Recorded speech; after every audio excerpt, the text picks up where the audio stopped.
Dirty girl Parineeta film से बॉलीवुड में debut करने वाली विद्या बालन की हम कर रहे हैं बात फिल्म बाकी हो, बात फिल्म कहानी की हो, फिल्म द डर्टी पिक्चर की हो या फिर बात बॉलीवुड की फिल्म भूल भुलैया की हो, हर फिल्म में जान डालने वाली, हर फिल्म में अपने किरदार में पूरी तरह से खो जाने वाली विद्या बालन भले ही फिल्म इंडस्ट्री में एक ऐसी एक्ट्रेस के तौर पर जाने जाती हो जिनकी कंपैरिजन किसी से भी कभी भी पॉसिबल नहीं, लेकिन विद्या बालन जब रियल लाइफ में अपने हबी के साथ नजर आती है, यानी कि सिद्धार्थ रॉय कपूर के साथ, उनका एक अलग ही रवैया, एक अलग ही व्यवहार सामने आता है और आप यकीन नहीं करेंगे तो आज मैं आपकी होस्ट तृप्ति नेक्स्ट 9 न्यूज की तरफ से विद्या बालन समेत बॉलीवुड की और तमाम हसीनाओं को एकजुट कर लेकर आई हूं हमारे इस प्रोग्राम में उनकी खास झलक।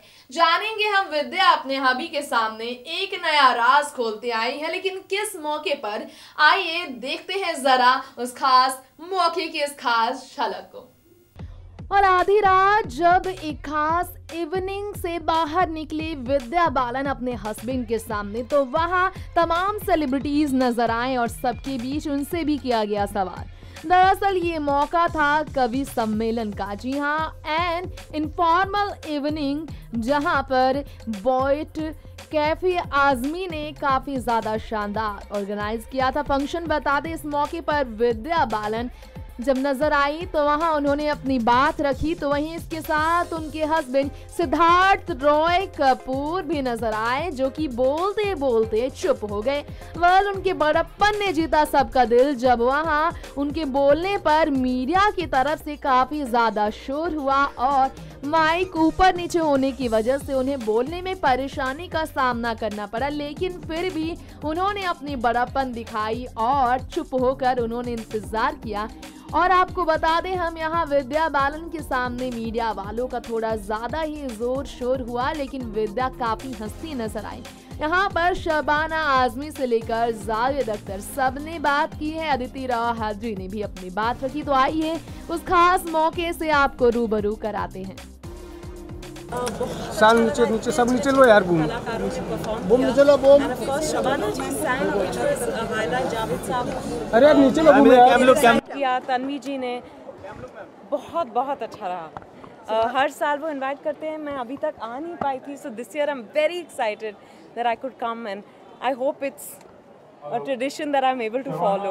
Siddharth, आप क्या कहना चाहेंगे? It was wonderful. I think it was an evening celebrating Kafi Saab's. Yeah, so it was an evening celebrating Kafi Saab's, centenary, and the lyrics he's written, the poems he's written are so beautiful and so relevant even today. So it was a wonderful evening. Okay, that's it. Thank you.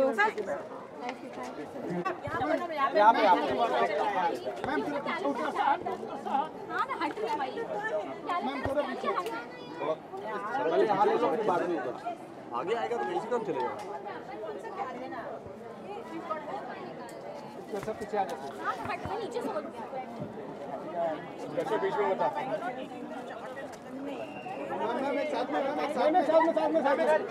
Okay, right side. सामने ma'am यहाँ पे ma'am. Thank you ma'am. वहाँ पे हाँ, मगर don't make us look अगली। सब लोग पीछे जाओ। कैमरा तो पीछे से भी ले सकते हैं यार।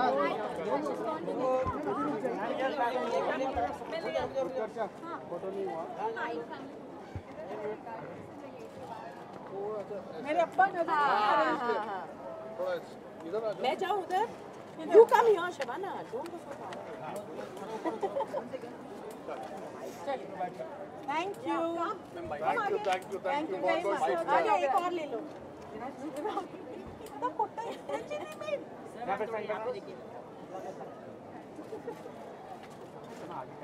Thank you. Thank you. This is just the way it is. Never been so stressed in my life. Photo, take a photo. Wait, one photo. Come. Oh, actually, you went to the photo. Come here. So sick.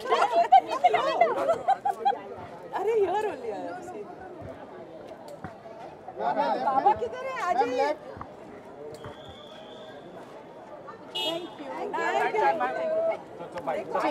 Jobs you let me do, यार। ये पूरा काम तो मेरे भाई ने किया है, and you are letting him only go away. Baba ji, Baba.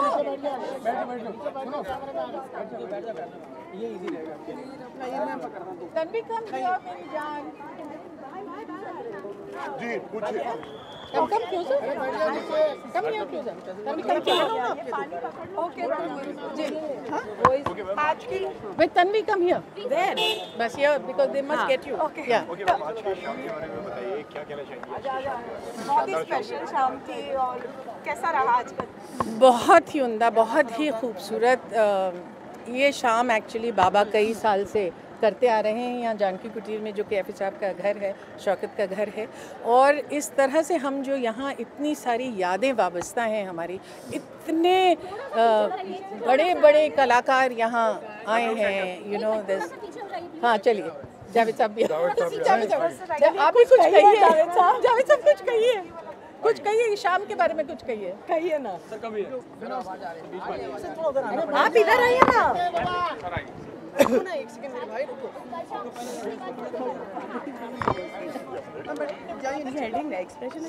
Expression is there जी। आज की शाम के बारे में बताइए जावेद साहब। नहीं, आज की शाम बहुत खूबसूरत और बहुत अच्छी शाम थी। न सिर्फ ये कि यहाँ कुछ गीत गाए गए और बहुत टैलेंटेड यंग आर्टिस्ट यहाँ थे, लेकिन सब ने कैफी साहब को, जिनका ये घर है, और यही जिस कोर्टयार्ड में आज ये महफिल हो रही थी, इसी में हर शाम वो आके बैठते थे, शाम को चाय पीते थे यहीं, और यहीं सारे लोग उन्हें आके घेर के बैठते थे। और उसमें राइटर्स भी होते थे, और सिंगर्स भी होते थे, डायरेक्टर्स भी होते थे, और NGOs भी होते थे।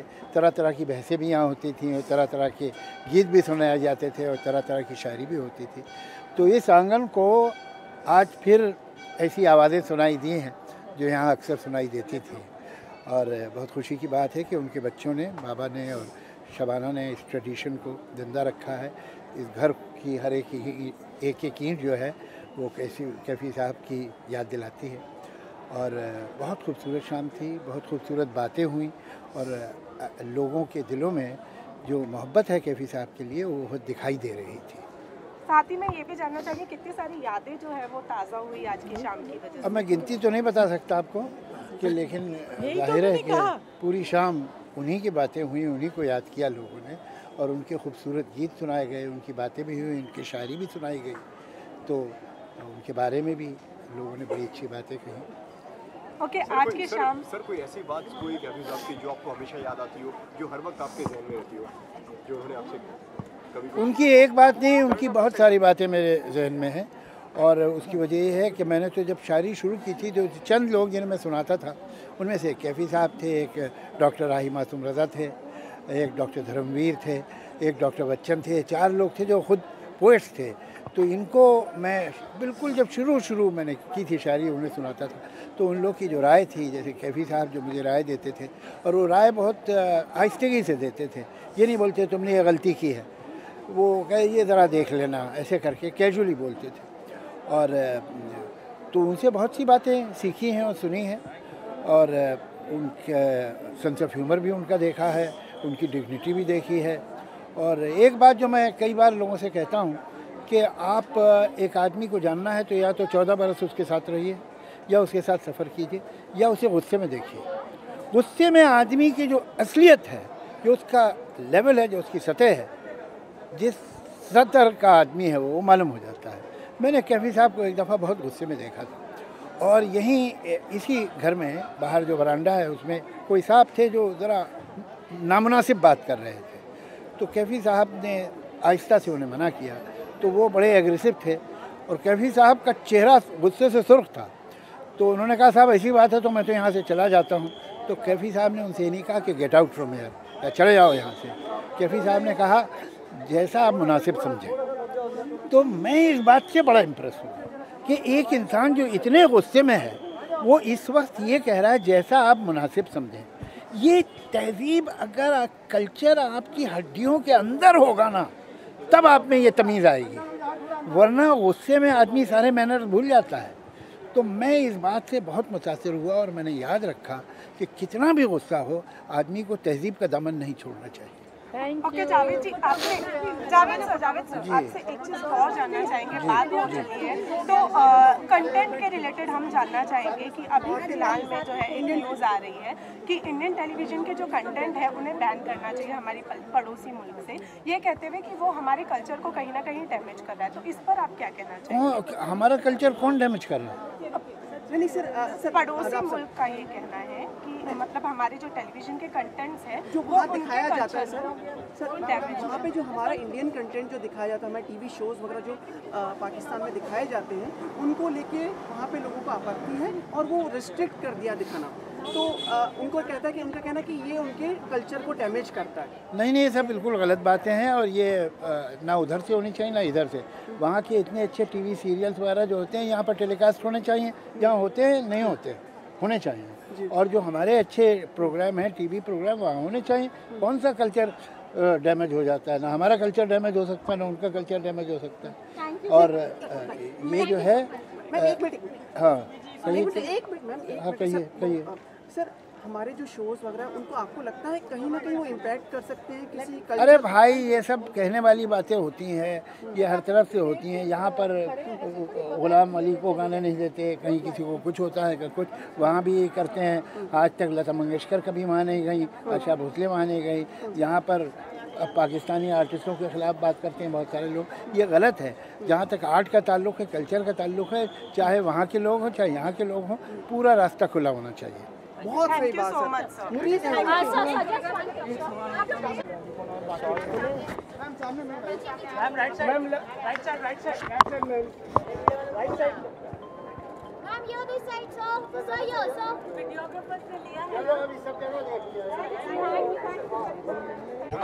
लाइट बहुत ज़्यादा ओके, तो सबसे पहले तो आज की शाम के बारे में बताइए, कैसा एक्सपीरियंस था, इसके बारे में जानना चाहूँगा। बहुत अमेजिंग थी and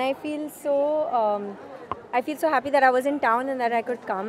It was really, really special with Kaifi Saab's centenary year, and I'm so I love the family so much, and I think just the legacy that he has left behind, and he continues to be so relevant and so loved by everybody. So I was so happy to be here and feel that whole love and that whole power that he is so known for.